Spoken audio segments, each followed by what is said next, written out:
Hi, it's Quinby, and I'm back with a new book. This time, I'll be introducing you to KUSHIEL'S DART by Jacqueline Carey. This is such a wonderful book. I've read it many times, and each time I find myself rewarded by the revelation of new facets of its world and characters. What makes this book extra special is that it was written by a woman. The fantasy field is made up of predominantly male writers, and it was so refreshing to come across a book in this genre from a female author. It is also a book that could only have been written by a woman. For me, it stands in the top 10 fantasies of all time. The story follows the adventures of Phèdre no Delaunay, a very special courtesan and spy. What makes her so unique is a scarlet mote in her left eye. It marks her as one chosen by KUSHIEL, this world's god of punishment and justice. Phèdre is an angoissette, a courtesan who experiences pleasure through pain, something seen as a divine calling. She's taken under the wing of an enigmatic nobleman who trains her in the arts of espionage. All is going well when a monumental tragedy strikes, and Phèdre finds herself thrust to the forefront of events that will change her world forever. KUSHIEL'S DART features a large and varied cast of characters who are vying for control of Terre d'Ange, their homeland. The book contains elements of intrigue, swordplay, politics, sensuality, and a deeply nuanced spirituality that make it one of a kind. Everything serves the story, and what a story this is. It is also not for the faint of heart, or those with delicate sensibilities. Neither is this channel, come to think of it. Here's a sample. Lest anyone should suppose that I'm a cuckoo child, got on the wrong side of the blanket by lusty peasant stock, and sold into indenture in a short-fallen season, I may say that I am house-born and reared in the night court proper, for all the good it did me.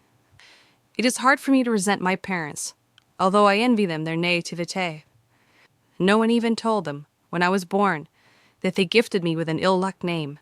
Phèdre, they called me, neither one knowing that it is a Hellene name, and cursed. When I was born, I dare say they still had reason for hope. My eyes, scarce open, red of indeterminate color, and the appearance of a newborn babe is a fluid thing, changing from week to week. Blonde wisps may give way to curls of jet, the pallor of birth deepen to a richness like amber, and so on. But when my series of amniotic sea changes were done, the thing was obvious. I was flawed. It is not, of course, that I lack beauty, even as a babe. I am Dajgeline, after all, and ever since blessed Allure set foot in the soil of our fair nation and called it home, the world has known what it means to be Dajgeline. My soft features echoed my mother's, carved in miniature perfection. My skin, too fair for the canon of Jasmine House, was nonetheless a perfectly acceptable shade of ivory. My hair, which grew to curl in charming profusion, was the color of sable inn shadows, reckoned a coup in some of the houses.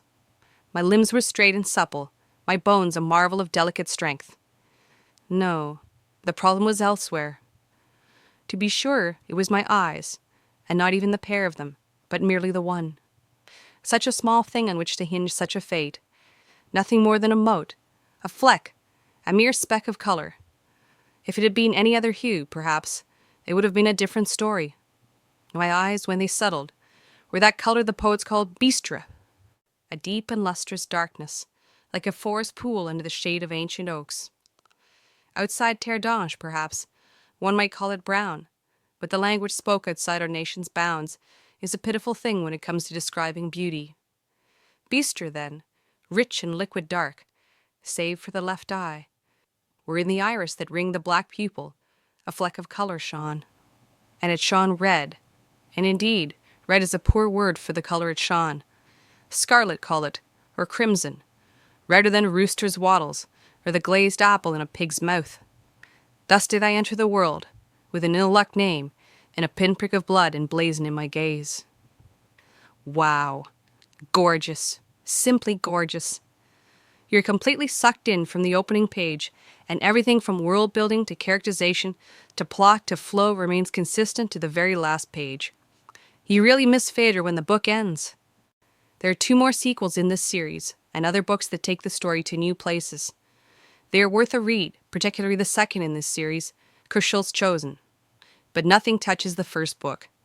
KUSHIEL'S Dart is one you don't want to miss. This is Quimby Delicious signing off. See you in the next video.